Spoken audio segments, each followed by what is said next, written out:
Et je voulais te dire deux, trois choses qui me semblent aller dans le sens de ce que je te disais un petit peu avant les vacances. Tu te souviens quand on a passé un après-midi, une partie de l'après-midi au Père-Lachaise. Oui. Donc là, j'avais déjà avancé un certain nombre d'idées. Et aujourd'hui, avec le crime qui s'est commis à Conflans-Sainte-Honorine contre ce professeur, on voit bien que les choses sont en train de se mettre en place pour essayer de créer les conditions d'un débat Le Pen-Macron pour le deuxième tour des élections. Et ça, c'est ça qu'il faut bien voir. Parce que bon, la manifestation des Gilets jaunes aujourd'hui, on voit bien qu'elle est petite. Elle a le mérite d'exister. Parce que ça veut dire que nous sommes toujours là. Mais on est loin de faire le rassemblement qu'il faudrait pour pouvoir avoir des changements. Par contre, ce qui est intéressant à voir, c'est que dans le panorama politique, avec la crise sanitaire qui a pris, une dimension qu'on n'a jamais connue, quelque chose de complètement nouveau au niveau mondial et au niveau national, on voit bien se mettre en place et s'installer une campagne politique pour 2022 qui que Macron va chercher à pourrir complètement pour que le vrai débat n'ait pas lieu. On le voit bien avec la mise en place du couvre-feu, avec la mise en place de mesures qui sont en train de restreindre nos libertés, parce qu'ils ne veulent pas qu'il y ait un débat sur le fond. Pourquoi ? Parce qu'ils sont en difficulté. Ils sont en difficulté parce qu'ils ont mal géré la crise sanitaire. Ils sont en difficulté parce qu'ils sont incapables de gérer la crise économique qui est en train de se développer devant nous. Ils sont incapables de régler la crise sociale et que dont les Gilets jaunes en sont l'expression. Et ils sont incapables de gérer même la crise politique qui est en train de surgir et de se développer dans le pays. Donc pour toutes ces raisons-là, ils veulent essayer d'enfermer les gens dans une espèce de brouillard. Tu vois, un brouillard politique pour que personne ne comprenne plus rien. Mais tout ça va se dissiper parce que les brouillards, on le sait, au bout d'un certain temps, eh bien, le vent disperse les nuages et la clarté commence à se faire. Eh bien, nous, ça va être pareil. La clarté va se faire dans les mois qui vont venir. Et comme dirait l'autre, le roi sera nu. Parce que les problèmes politiques et économiques et sociaux seront posés et il faudra bien y apporter des réponses. Or, le gouvernement actuel en est incapable et il sera donc mis en difficulté. Alors évidemment, dans tout ça, tu vas me dire, oui, mais comment les formations politiques vont se développer là-dedans ? C'est toute la question, j'en sais rien, je ne sais pas comment les choses vont se développer, mais ce qui est sûr, c'est que la nécessité d'un rassemblement politique sur des mesures de transformation profonde de notre pays sera à l'ordre du jour. Alors, qui sera le représentant de ça ? Qui sera le vecteur principal ? Qui sera le canalisateur de tout ça ? J'en sais rien, je ne sais pas. Mais en tous les cas, le peuple devra se chercher les moyens pour à la fois chasser le Macron et ses sbires et mettre en place une nouvelle équipe qui mettrait, de mon point de vue, en place une constituante pour faire une nouvelle constitution qui permettrait aux Français de se refonder dans un État-nation encore plus fort qu'il l'a été jusqu'à aujourd'hui.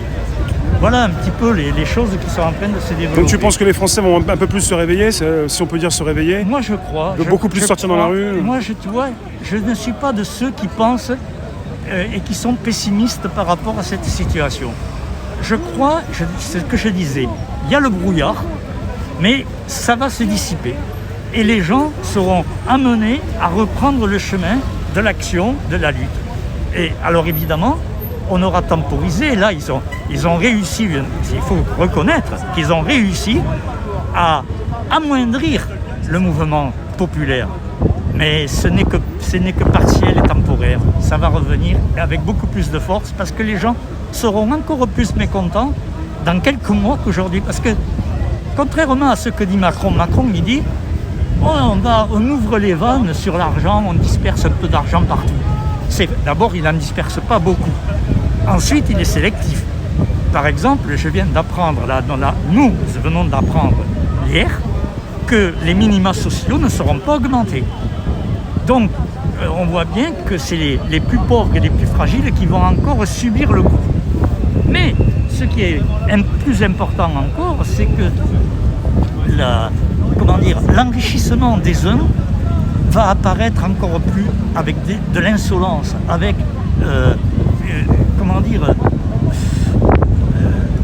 une transparence plus importante, où le public et les Français vont voir les choses, quoi. Mais voilà, et avec un mécontentement qui va s'accentuer dans les catégories populaires.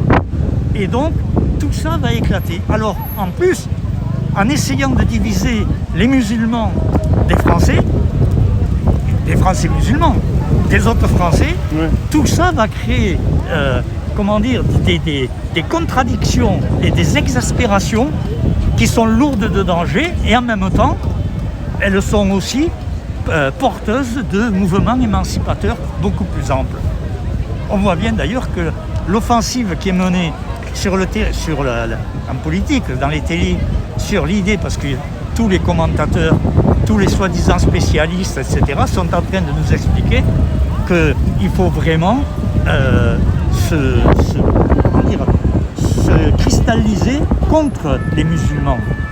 Et évidemment, tout cela va faire un pchit au bout d'un certain temps, pas immédiatement, mais au bout d'un certain temps, ça fera pchit parce que les gens diront mais c'est pas possible, on ne va pas se casser la figure entre nous. Alors que on ne confond pas quand même le banquier et l'immigré. Voilà, donc tout ça va prendre de nouvelles formes. Tu es optimiste et tu sais que les gens sont intelligents pour comprendre de plus en plus ce qui se passe. Je crois à l'intelligence des gens. Et je le vois avec, par exemple, tu sais, hier, il est paru une tribune, je ne sais pas si tu l'as vu, de Dis-moi. Plusieurs dizaines d'enseignants du supérieur qui commencent à ouvrir leur gueule. Parce que jusqu'à maintenant, ce que j'appelle les voix qui portent, les chercheurs, les philosophes, les historiens, etc., ces gens-là ne disaient rien. Ils ont été tétanisés quand il y a eu l'assassinat. Mais maintenant que le gouvernement les traite dans la boue, et les traîne dans la boue, ils sont en train de réagir. Et je crois que ça va être vrai pour tous. La Ligue des droits de l'homme, qui est silencieuse pour le moment, va être obligée de s'insurger. Tous les mouvements, je parle des partis, comme le Parti communiste, comme le NPA, tous ces trucs-là, il va bien falloir qu'ils réagissent, parce qu'ils seront mis dans le même bain. Quand Macron dit c'est la France insoumise qui est responsable, il met dans le même bain tout ce qui est la gauche progressiste. Et donc, il va bien falloir que tout ce monde-là se rassemble à nouveau et lutte. Je crois que c'est en train de venir et ça va se développer dans les jours qui arrivent. Voilà. Merci José. De rien. À bientôt. À bientôt. Merci beaucoup.